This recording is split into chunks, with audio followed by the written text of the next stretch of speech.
What's going on, guys? And today we're just going to be revisiting the Moto 360, the first generation smartwatch from Motorola. And the reason why I'm doing a lot of these videos of revisiting old devices is because um, most likely this is a device that a lot of people would have.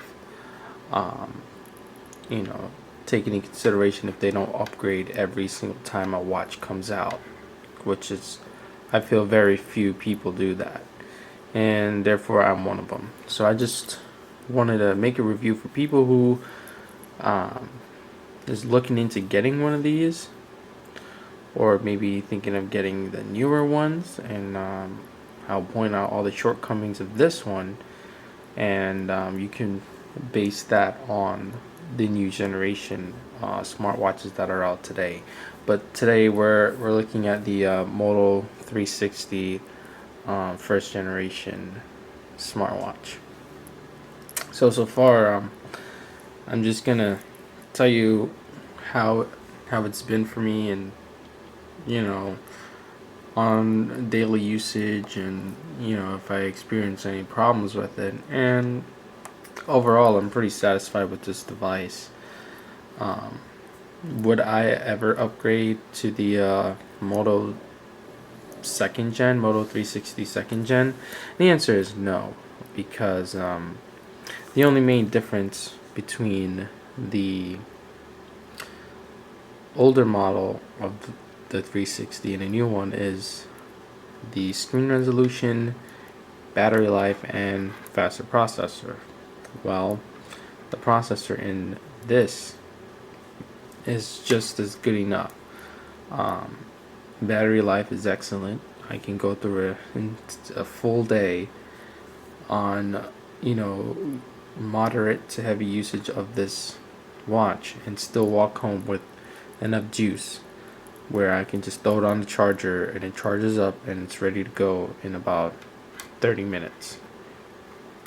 So off the bat, I can tell you that this device charges pretty fast, and I got this maybe 2 months after it first launched.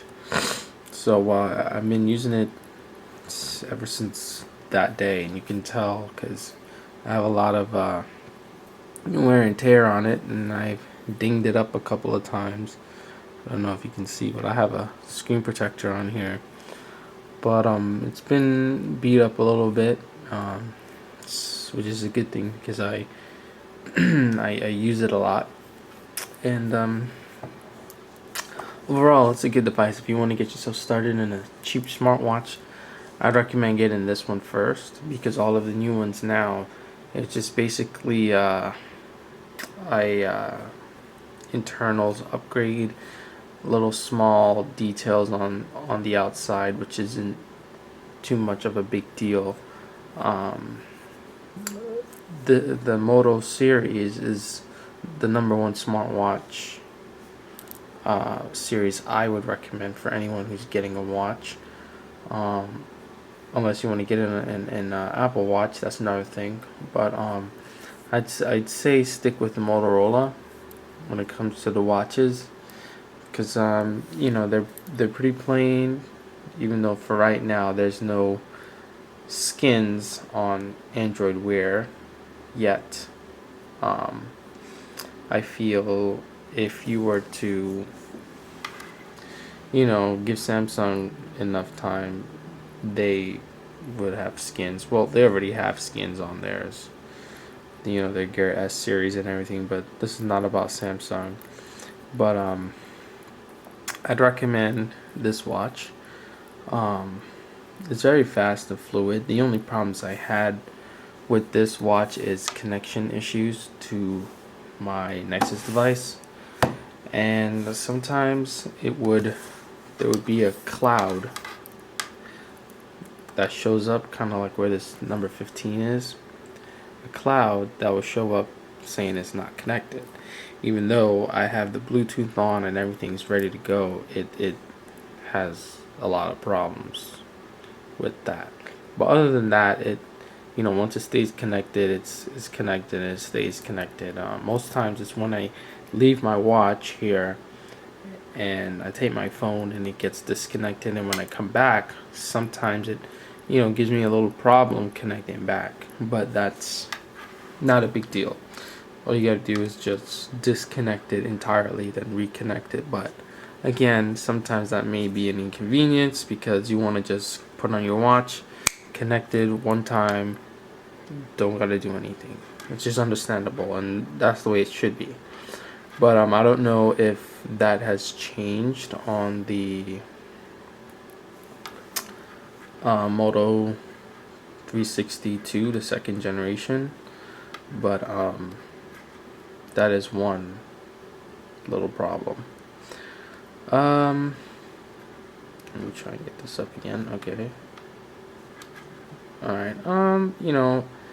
If you're not familiar with smartwatches, well, the purpose of the smartwatch is just to give you notifications from your phone without ever having to wake your phone. So it's supposed to just, when someone sends you a text message, which I feel I'll be getting one very soon, it just pops up and it gives you alerts. So right now you can see that this is my Gmail. So I have Google Alerts set up, and I can either archive it, delete it, or reply, or open in the phone, or just block the app. Blocking the app means I will not get any notifications to my watch about this app. So you can do that for like Instagram or something if you're getting a whole bunch of likes and you don't want your watch to keep beeping up because you're such a popular person. But it's one way. So you can reply to messages and all of that. See your Google calendars and people's birthday, game scores of when they're gonna play, Google Plus stuff, weather, and I have stocks, so I can just scroll up and down and look at my stocks. Now, another neat feature is your notifications. This controls the notifications that come onto your watch. Not your watch, your phone. So right now I have it set on all, so that means all my notifications will be coming in from my phone. I can go to priority, where only people who I have starred on my phone will show up in my notifications. It works the same way here.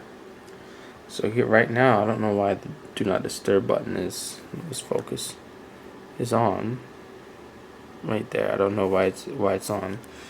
But if I change that to a second, all should go away. Boom, it goes away. And if I say none, the do not disturb symbol. This is obviously on Android's Marshmallow, so yeah, some of the icons are a bit different. They kind of don't really match up with this, but they used to on Lollipop. But yeah, so that is, no notifications at all, and this is all notifications.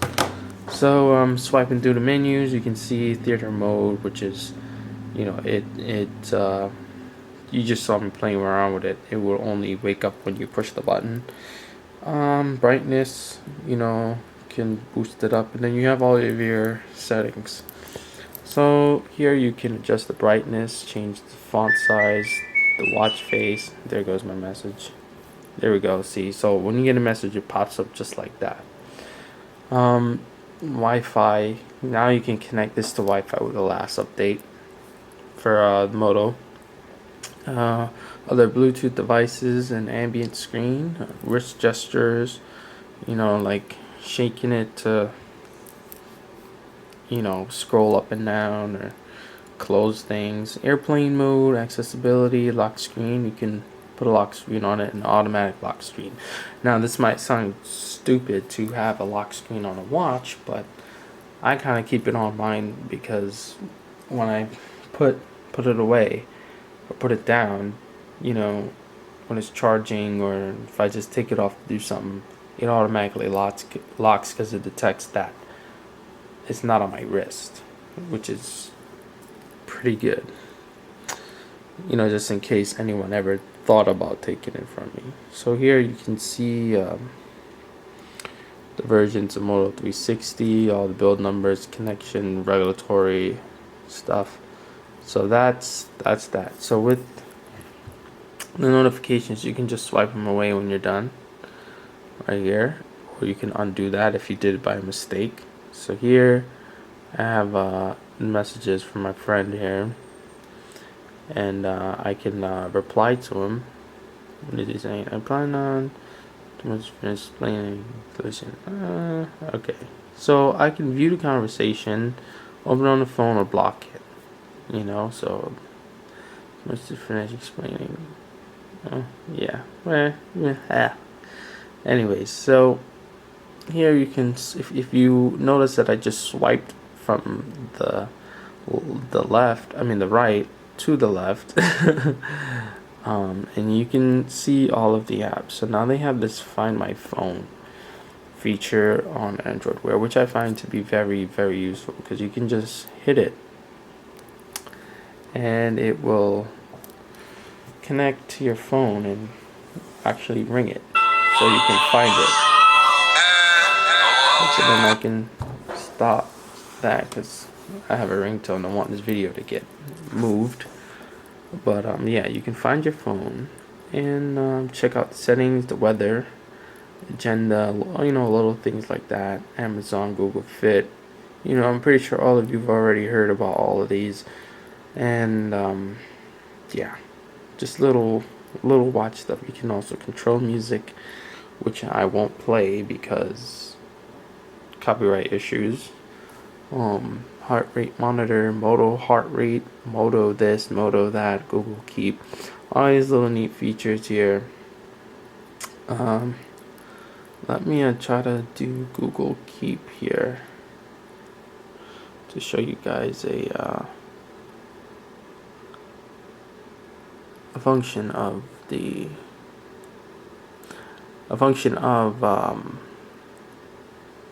the text to speech on this. So we'll tap back into that and we'll archive that.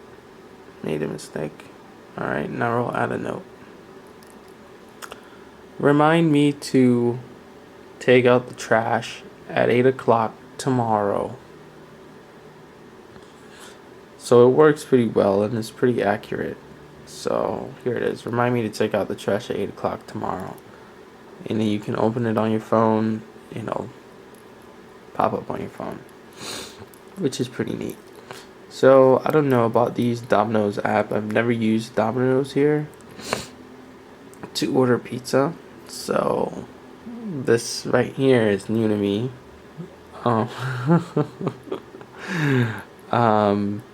Yeah, I guess I can click easy order. You must be signed into your profile, blah blah blah. Okay, so screw that. So yeah, so this is just a quick tour of the Moto 360 revisited. The battery life on this is still really good. Everything still works. I'm pretty sure by now you guys already seen 101 different videos, and this is a really late video. But I like to do videos on tech that came out 2 years ago and revisit them to see how they're doing. So thanks for watching the video. I'll catch you guys in the next one. Thanks.